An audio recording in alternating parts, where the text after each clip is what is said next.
আসসালামু আলাইকুম গাইস, কেমন আছেন? আশা করি প্রত্যেকে সবাই ভালো আছেন। আজকে কথা বলবো ধনী গরিব লড়াইয়ের ৭৩ নম্বর পর্ব কবে আসতে চলেছে তা জানতে আমার এই ভিডিওটির সঙ্গে থাকুন।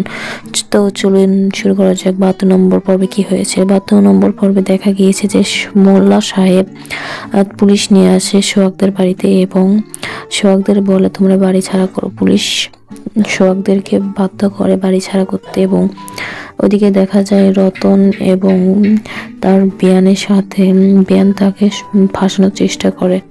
অন্যদিকে সোহাগের পরিবার বাড়ি ছেড়ে চলে আসে এবং বলে আমরা কোথায় থাকবো। তখনই সোহাগ বলে ঠিক আছে, আমি একটা চাকরি খুঁজে যাচ্ছি। সেই ভূমি অফিসে চলে যায় এবং চাকরির জন্য কথা বলে, কিন্তু তার আগে সোহাগ একটা ম্যাডামের কাছে যায় এবং সেই ম্যাডামের কাছে যাওয়ার পরে বলে আমাদের জমির কথা, যে আমার জমি দখল করেছে, আমার জমি কি পাওয়া যাবে কি না। তখনই সেই ম্যাডাম বলে আমি দেখছি কি করা যায়।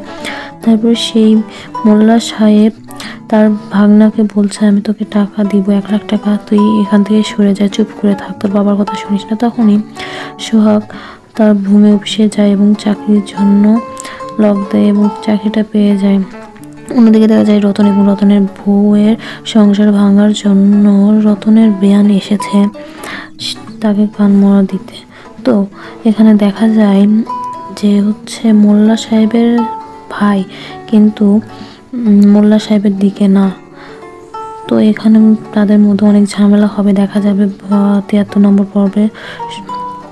এখন দেখা যাচ্ছে যে লন্ডন থেকে একটা ছেলে আসে, যে ছেলে যে মাস্টারবাবু যাকে মেয়েকে পছন্দ করতো সেই মেয়েটা প্রেমে পড়ে যায় সেই লন্ডনের ছেলে রাজকুমার। ৭৩ নম্বর পর্বটি অনেকটা ইন্টারেস্ট হতে চলেছে। আপনারা অবশ্যই আমার এই চ্যানেলটি সাবস্ক্রাইব করে পাশে থাকবেন, একটা লাইক কমেন্ট শেয়ার অবশ্যই। তো আল্লাহ হাফেজ।